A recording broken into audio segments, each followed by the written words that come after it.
Hi, I'm Alex L, and I'm the Community Manager for Spaceteam VR, and welcome to Spaceteam VR Behind the Scenes panel at EGX Digital 2020. I'm going to introduce you guys to the rest of the team. Cool. I'm Simon Barrett. I'm CEO and co-founder of Cooperative Innovations. Been in games for 21 years, programmer originally. Okay, I'm Brian Marshall. I'm the CTO at Cooperative Innovations and the design director. My name's Marian Felix. I'm the executive assistant to the senior management team, and I'm the office manager. Hi, my name is Nela, and I was in charge of the art direction for the game. I'm Chris, and I was the animator on Spaceteam VR. So I'm Scott. I was one of the coders on Spaceteam. Hi, I'm Greg. I was a programmer on Spaceteam VR. I'm Jak. I'm a programmer on Spaceteam. I'm Emma Cooper. Who knew? I am business development consultant. Hi, my name's Fran. I'm a technical designer and I worked on prototypes for UI and controls for Spaceteam. You won't see very much of me because I'm away on holiday at the moment, but yeah, I hope you enjoy the rest of the feature. VR has always been a big part of what I loved about the potential for the future of gaming and everything in life. So I had a VR headset when I was 12 years old and kind of believed that VR was going to be the future of a lot of things we do. So when Brian and I co-founded Cooperative Innovations, VR and multi-user was a big part of it. So that kind of led on to Spaceteam being the ultimate sort of game we should be making as a company. Multiplayer gaming, so cooperative gaming, board games and stuff is something I play with my family a lot. So we play a lot of fun games, whether it's Escape or Dungeons and Dragons type stuff. Very much into co-op play, which you can play quickly with each other. And Spaceteam, of course, was kind of one of those games, digital games, which you could play on mobile, and then the board game and you'd really enjoy. So I think when we're looking at games which really fit with what we're doing at Cooperative Innovations in terms of our multiple user tech and having fun together in a social VR environment, Spaceteam made a lot of sense. And so from probably before we even started the company in early 2016, we sort of knew that Spaceteam potentially was something which would be great to do something like Spaceteam. And so we just thought, well, let's reach out to Henry to see if the Spaceteam license might be available, because obviously it was a well-known mobile game and obviously the board game was happening as well. And so licensing that was going to be really interesting for us to push a well-known mobile game onto the social VR platform, what we could do with it. The first time we spoke to Henry on the phone, I was like a mega nerd. I was really embarrassed. And it was just, he was so sweet and so brilliant and so enthusiastic. And we were like, we really want to make sure that, we've got the vibe right, that we're paying attention to the game that I love. And he was so awesome. And I thank God it wasn't in person, because I would have been in bits. I would have been absolute bits. We made some very early prototypes, which were all from Fran, and they were based around what can we expand in VR from the original game. So for example, we started out with having 3 panels rather than one. You're a central one and one off to the left and right side. But that was too much chaos. You're having to turn your head constantly and go across. Didn't work that well. We experimented with things like placement of the monitor, the instructions, because the focus of Spaceteam isn't the instructions and it isn't your control panel. It's the other people on your Spaceteam. You're wanting to enjoy their own chaos. You laugh at the mistakes, help them out where they can, and that shared sense. It's the fun of playing a game together in the same room when you're not in the same room. I remember doing like silly layout tests in the kitchen in our office building. So like we'd just sort of like ransack the kitchen, pull like 15 chairs out, and we'd all sit at various angles and degrees facing each other to see like, can I see everybody? Does this feel good? So we sat in like wedge shapes, we sat in like a circular formation. We tried like doing the captainship thing where like one person is at the front and then there's like several people in front of you. And then we eventually settled on this like circular like prototype, which you can see in the current game, where everybody's looking at each other. We eventually got kicked out of the kitchen because we weren't supposed to be dragging chairs around and making other people feel awkward about coming in to make food. I was actually the first person to do Spaceteam after the initial blueprint prototype that Fran did. So it was just me for a couple of months, and then laying out the systems, the basics, getting things sorted, the foundations and so forth. And then Jak and Greg joined me, and we worked on all the systems together, so the instruction system and so forth. I joined Cooperative Innovations back in November of 2018, which feels like eons ago now. And I've done everything on the game from gameplay to AI, tools, localization, and system stuff. We all ended up doing a variety of tasks, a lot of gameplay stuff. So working on some of the controls, such as the slider, I think I did. There was a slingshot at some point that I spent a good while at the start working on that we never implemented. The big thing that I worked on for a while that kept coming back was the goop and the oil. The goop on the original game, kind of oil or muck on your panel is a big thing, but to bring that across into 3D and network it and the rest of it is surprisingly difficult to do. And that was one way I worked through with Greg to explain different ways of looking at memory and techniques like that to get a practical system for it, which we got there in the end, and you end up with just a nice friendly system, so you don't have to think about all the different things we've had to do to get there. You just grab a sponge and clear the oil off your panel, clear the goop, shoot the slimes. Yeah, so tests in the office are always incredibly chaotic, especially when you've got you're testing a 6-player multiplayer game. You have to have everybody stop what they're doing, and when the office is functionally 10 to 12 people, everyone just sort of have to stop what they're doing and jump on the test. Anyone else who wasn't in the tests was sort of left listening to us screaming at each other. So there's 6 people all screaming nonsense words at each other in VR. So you've got, you activate the ball cock or flip the transponder, and the poor sod who was left to out of this test, who's probably really trying to work, has to put their headphones on and grin and bear 6 very Yorkshire people all screaming at each other. So my favorite thing is just how chaotic and hectic it gets. I'm shouting stuff and it's sometimes you're playing so fast that I haven't even realized what I'm shouting is actually what's on my controls, and it's actually me that's missed it, but I'm getting little microaggressions. But yeah, I love how it kind of brings out the best within whoever you're playing with, and also their worst when they get so annoyed at you and then they realize it's them, but that's usually my fault. And that's my favorite part, is when you're loving everyone and you're great, we're doing amazing, and then you just the next second you just want to kill each other because you're not doing it fast enough and you want to do well, and you're screaming, and it's amazing. With playtests and things, I would say the biggest memories have been getting features working and then people not expecting them across the team. Because obviously inside the team, you should have a good sense of what's coming, what's going, and then just seeing the joy come out of people when something they weren't expecting, but it's actually systems we've been building and working on all coming together for those bits. Simple things like someone throwing a hammer through a basketball hoop. It's a little aside that we managed to get in through the team. There's no massive systems or anything behind it. It is literally just there to try add a little moment of joy in the game. Everything like that's just magical. All the silly things I think that can happen during play tests. So the silly control names that sometimes pop up and people are laughing during tests because they can't pronounce them, and things going wrong, even the bugs, because Spaceteam's all about comedy going wrong. And when you get bugs that happen, I think it just adds to that and it makes everyone laugh. We had some crazy bugs. I like the one where the console would break dance because you'd accidentally grabbed it, and if you turned your wrist, the console would try and move along with your hand, but obviously it's got physics objects attached to it, so it just bounces around the scene instead. Breakdancing consoles isn't what you want, especially when you're oh god, what is happening? Is this possessed? Did I do this? I think we left something on.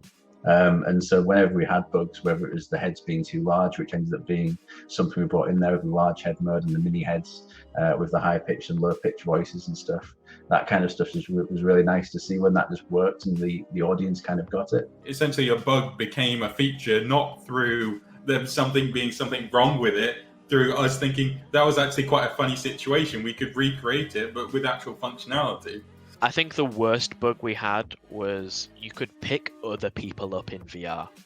I don't know how it happened or what got left on, But you walk over to someone, you know, you're testing out the Ichabod, you're doing like the, you're trying to see like, does your hands and, you know, your body correspond to what you're doing? And then you reach out and grab someone, and then you lift them up, and you hear the other person scream, and you go, what? And you realize when you lift your hand back up, you've picked up their character model. You don't move people in VR without their consent. That will make them sick. And being picked up and thrown off the ship into space is the most horrifying thing you could possibly do to someone in VR. Yeah, we fixed that one pretty quickly. This wasn't even a bug, this was deliberate. But for test, before I had a mirror in VR and I wanted to see what the avatar's face was doing, when I was figuring out the facial expressions, I just made a giant head that was like my own head, but outside the ship, just staring at me. A bit like the Rick and Morty, show me what you got guy. A bit like that. And so whenever I was like speaking into the microphone or whatever he was doing, that face would be a mirror of mine, which is the massive head. And I really enjoyed that as a feature. I just quite liked this enormous space guy. I think the game naturally is meant to be funny and chaotic, so we kind of had those pillars early on in terms of, you know, Henry gave us the original, it's kind of like a Hitchhiker's Guide to the Galaxy or early Doctor Who-esque and a bit silly, not taking itself seriously, which, you know, very much fits with our British humour. And he's obviously Canadian, so he's got that same upbringing of comedy that we all did, you know, the Python-esque stuff as well. And so that combined with some of the other references we brought in into the game, whether it's art style or comedy and everything else, just worked really well. There's an episode of Black Mirror where the space crew on, because Brian mentioned that name a lot of time of the episode, but that was one where they did like a modern version of Star Trek, like a parody. So I used that as well as like inspiration for how we could make the. So it was still based on the 60s, but it was also, you know, like with a little bit of a modern twist. Especially because we want to lean a bit more into the cartoony style, and part of cartoony style, I also drew some inspiration from like the Jetsons and the kind of like how, because I found that was quite like the idea of the 60s of like what their space age would look like, of like the crazy kinds of like floating billboards outside the window, or these kind of ray guns, or what else? Like crazy hair dryers, how breakfast is served, robot butlers, that kind of stuff. So it makes it a little bit more interesting, you know. So they are playable characters, right? They are not necessarily characters with a certain personality.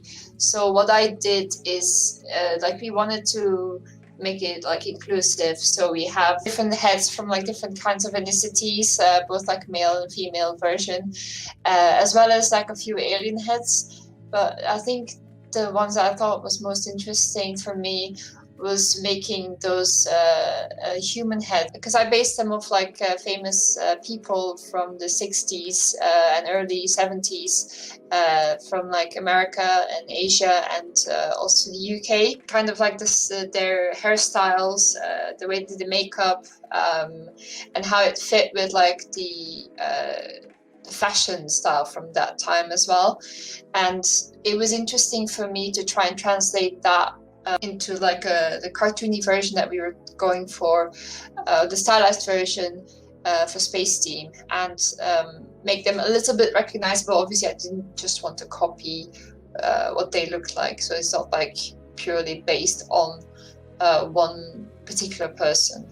We spent a long time talking about how we were going to effectively recreate a sci-fi movie poster. So I really wanted that Guardians of the Galaxy, really Galaxy Quest vibey, that kind of like ever so slightly ridiculously proud of the fact that I'm holding a sponge up.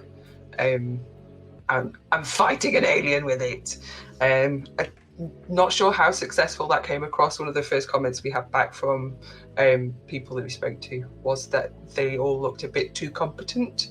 But So like maybe the irony didn't come across properly, but that's something that we're working on for next launch, next release. So when we do PSVR launch, there'll be a whole new set of key art that kind of speaks to that.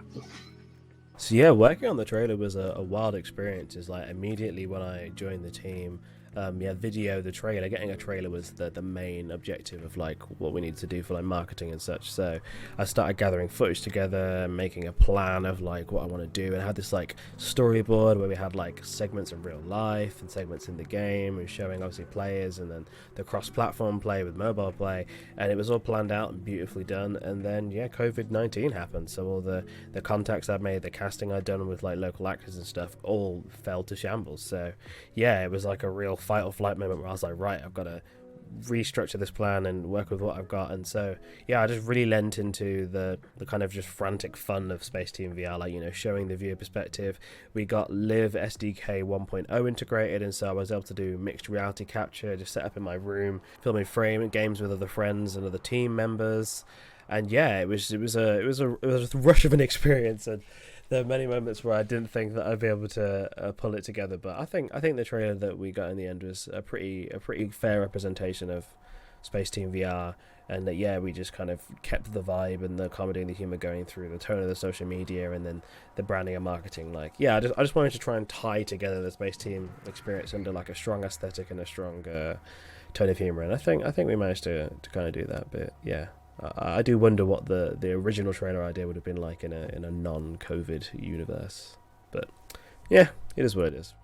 Also, shout out to Pit Stop Audio, because like I adore the music that you guys put together for our like trailer, and also like the different sound effects on the game. Like sound was my degree originally when I did like university and such, and I just love the music, and like it made my entire editing experience just like so much better having this like awesome song to like edit along to and cut to. So thank you guys, big love. What I did was sort of split into two camps, because you've got the players who are not animated really, they're sort of piloted, and so the goal there was to give players the ability to express themselves, and that's that obviously comes through in a lot of the accessories and things that they can equip, but it also comes through in are they able to gesture to each other and all that sort of stuff. But in the robots, I suppose the first place I looked was just things like I wanted it to be cute. I wanted them to be sort of Pixar kind of big eyes, and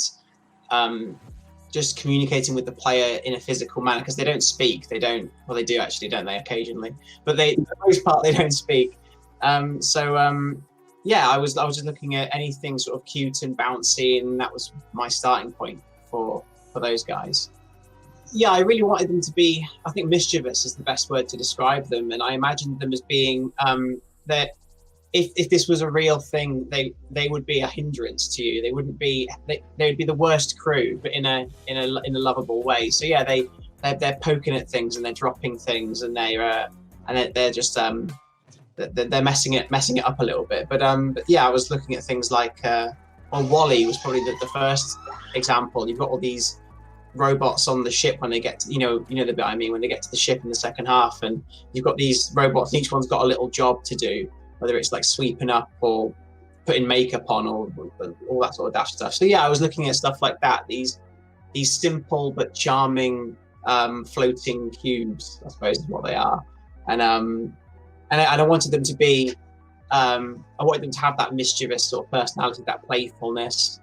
Traditionally, what my job would be creating sort of canned animations, which are almost, for lack of a better word, recorded in the 3D package, and then they're just played back in the game whenever something happens, pressing a button, wherever it would be. There was no animation that was created for the player avatars.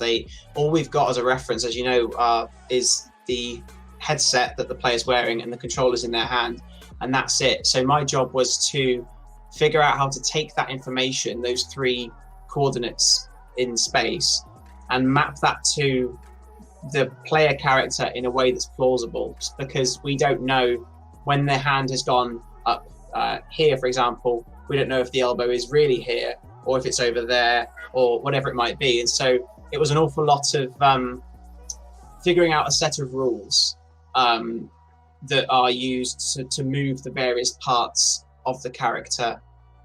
The facial expressions would respond to what's going on with your control panel at the time. So if there's a fire on it, then your character starts to look sort of shocked and scared, and his mouth up, or his or her mouth is open. So while you're doing things and saying things, you've also got this scared look going on, and obviously looking happy at the end of a round when you completed something. So those aspects, until we get hardware where you can be tracking what a person's face is doing, what their expressions are, really gives a lot of believability to it. And that's kind of linked to the other sort of work we've got on other tech we have, like the automatic blink and gaze of what object you'd be looking at that time, or if you're looking at another avatar, a person who's speaking, just adds a lot more believability to those digital humans. And then other aspects, we've got our voice chat system, which is again linked to the lip sync side of things. That's another system which we used on this, coupled with the various multiplayer networking tech we've developed. So yeah, it is a good showcase of the work and the experience we have in building multiplayer VR. And obviously, yeah, that's really nice that we've got that to build on top of, and we know the tools so well because we developed them in-house, and also license them out to other people as well. I think it just adds to that uniqueness as well. So you can accessorize yourself. You can pick a head that fits you best, like whether it's an alien head or a human head, it doesn't matter. You pick a body that suits you, and then you're in the game with like your family members or your friends, and you're moving your hands around and you're talking, and it really feels like if you know the people you're playing with, even if they don't say anything, just from like the hand movements or just the way they move in general, you can tell who it is, which is quite fun. And because of the lip sync as well in the game, it just really feels like it's them. When we were testing as a group, we were in the same space, and I kind of like, I find it really hard sometimes to stop myself from saying real world, because the physical world is just as real to me as the digital world. And we stopped hanging out in the physical world, but we're still hanging out in the digital world. And those times were really important for my mental health. Like, not just to know that we were continuing with development and being able to hang out with everybody, but actually to physically be in the same space. And I think there's a lot more that we can learn from how this technology can help people who are working remotely. I think the other thing that was really, it was stupidly cute. I hope they don't mind me saying, we did a test with HTC because we need to get the game onto Viveport, and the team that we played, so we had like I think it was 5 of us played a game, a couple of rounds, and 3 of the guys have not physically seen each other at that point for months. And they were just, I was like, so should we play? And they were like, hang on a minute. And they were just, you know, that stuff we do where we throw sponges around and shoot them. They just did that for 20 minutes. And they were absolutely over the moon to be in a physical space together. They loved the game anyway, but just hanging out in a physical space with people. And even though the avatars are not realistic, and they're not like, the avatars do not look like as much as I'd love to look like some of the avatars. It's not how I look. And the same with you. I know who you are in a group of avatars because I know your body language. And there's something really, there's a deep human connection that I'm genuinely surprised that we get out of such a silly game. Our first public appearance was EGX in 2019, and the response we got was like overwhelming. So we'd spent the 2-3 weeks running up to EGX, like we were really putting a lot into this build. Like we wanted to make sure that this build was the perfect build, and it was crashing. Like we were having crashes, things weren't working, we were getting obscure bugs appear for no reason, and the entire weekend was definitely an experience. I still remember the first thing someone said to us was like, we're setting up on the Thursday, and 2 people walked past our like stand, and I was thinking like I was really anxious. Nobody knew who we were. Like we're a part of the indie corner, so we had this like tiny square footage, and 2 people walked past and they said to each other. One of them went, "Dude, Spaceteam," and the other one went, "Yeah, in VR." And it's sort of like that sort of set the tone for the rest of the weekend. We had this like wonderful response. We had people who were such fans of the original mobile game.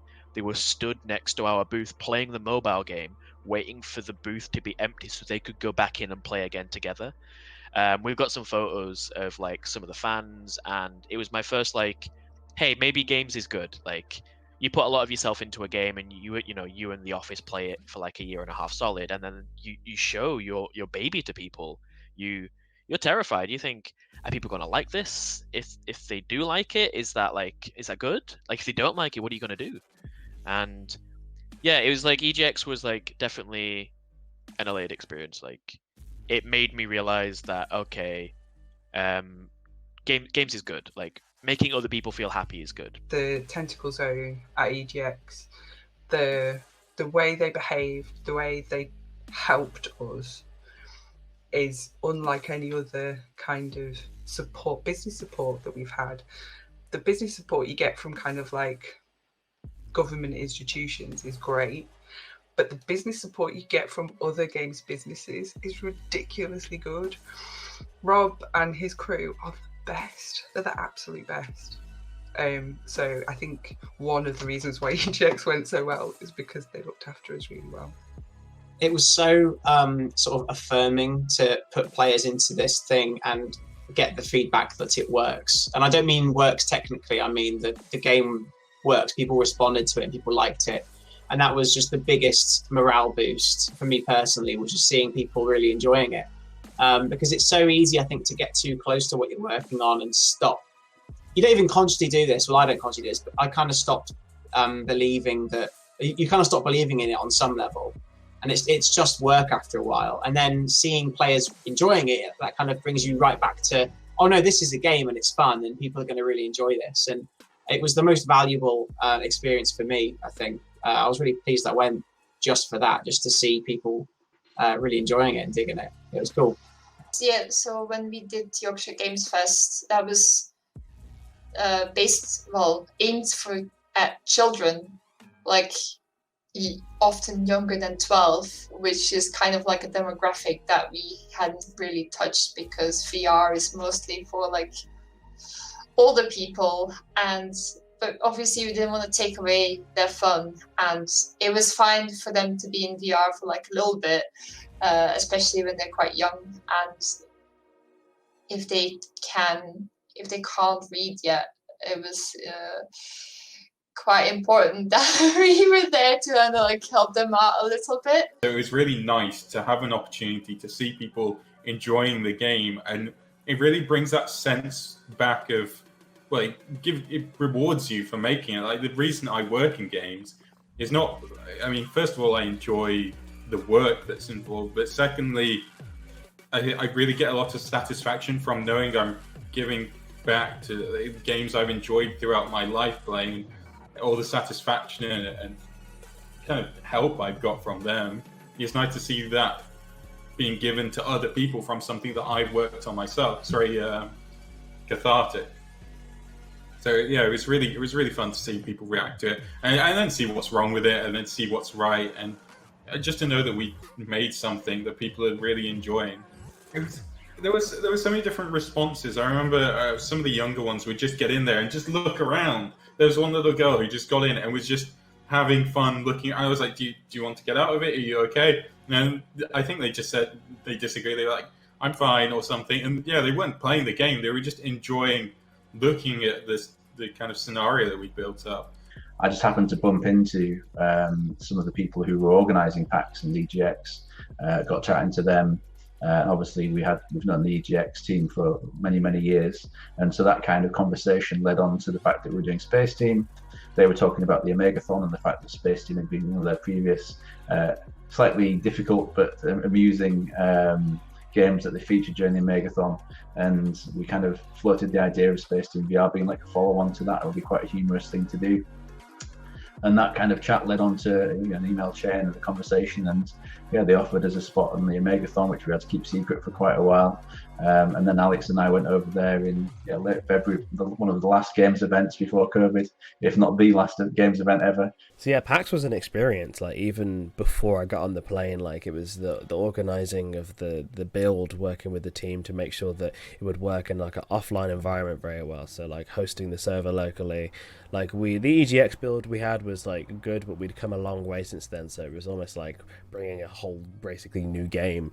And so just testing that with like Jak and Brian and other members of the team, like with a little tiny wireless router plugged into my laptop running the server, and also being the spectator, so people could see like in real life the people, and then on the screen mirrored the virtual counterparts in the game on the spaceship playing Spaceteam VR. And we had many sessions trying to get that to work and ironing out different things, getting like the voice chat to work and such. But yeah, it was a really cool experience, and I feel like I learned so much in kind of just like finding bugs and like helping out the team, and kind of almost in like a QA capacity, I guess, like kind of finding and ironing out bugs to make sure when we tested it and it ran, and that I knew how to do the setup on all of my gear. And it was really fun. And getting out there, and then obviously you had to keep the Omegathon secret the entire time, which I think was easier being in England, because not many people like go to PAX generally from the English kind of public and my friends. But being out there, like being on this stand in the corner, like behind Animal Crossing's giant beach and just being like, oh, I've got to keep it a secret. And we had people coming being like, oh, we wonder what's going to be in the Omegathon. Oh, Spaceteam was in the old Omegathon. Is it going to be in this one? And we're just like, oh, we have no idea. But obviously we knew all along. But doing the Omegathon, like we get to like go behind the stage in this massive auditorium theater thing and like get it set up, and then run through some builds and like check out on the machines. And they're using original Oculus Rifts, so CV1s. And like for the live stream, I was sitting there, hands shaking on an Xbox controller as I was the spectator operator trying to do smooth camera movements to go out live on Twitch to however many thousand people were watching, and also people in the audience. But it was a wild experience, but like it was so fun, and it was so nice to see how well received the game was, because it really fitted into the kind of the pantheon of the Omegathon, obviously with the previous rounds linked to Spaceteam, and then the kind of just theme of it and how people were watching and seeing them overcome the challenges and kind of learn the game as they were playing it. Like it was really cool, and it was really nice to know that I've been part of like making that happen in so many different ways. Well, one of the things that we're proud of with Spaceteam is we've been able to make the game play the same across a very wide range of platforms. So the core VR experience plays the same on a Quest with much lower kind of hardware performance as it does on the highest end PCs if you turn it up. Now that's coming to PSVR, which should be a nice thing again, that the whole design and location thing should play nicely to the PS Move. And then we've got the additional bits of going through with the face-to-face mode, where you can bring some mobile players in locally. There's a lot of people out in the world who have the preconceptions that VR is too hard, not for them, or just it's like, oh, is this going to be someone's going to put me on a plank experience or make it move and make me sick? Now we're happy that we've got an experience with Spaceteam VR that won't make people sick, that you can pass the headset between people and let them try it out. So hopefully we're going to both let people enjoy the kind of the shared experiences that Spaceteam can have, remote or in the same room, while opening up kind of VR and these experiences to a wider range of people. It's a very easy thing to kind of get into the game. You only have to know how to grip something, and then from then, the whole way we've designed the controls and the tools should be stuff where you don't have to go through a tutorial. You just got the utter basics, and the rest is just pure play. And pure play is where all the fun is. And again, when you're actually playing it in a team, it doesn't tend to matter too much whether you're winning or losing, because it's going together that is the fun bit. At the end of the day, that's the core of Spaceteam VR. It's just having fun and like collaborating with people, be it your friends, be it strangers. It's just providing an environment in VR to just socialize and have a cool time, and like just create wacky memories with all the different functions and names and mechanics that kind of coalesce together to make this really unique experience. So Yeah, 100%. We're supporting it and adding free updates to all the versions of the game. Like, we're bringing it to PSVR later in the year, and then there'll be new music controls, there'll be new tweaks and fixes, there'll be new customizable like glasses and hats and things. So yeah, like, I just think that overall we're just building up our audience, building up our features, and just doing more to make sure the Space Team is just a fun and wholesome and collaborative experience.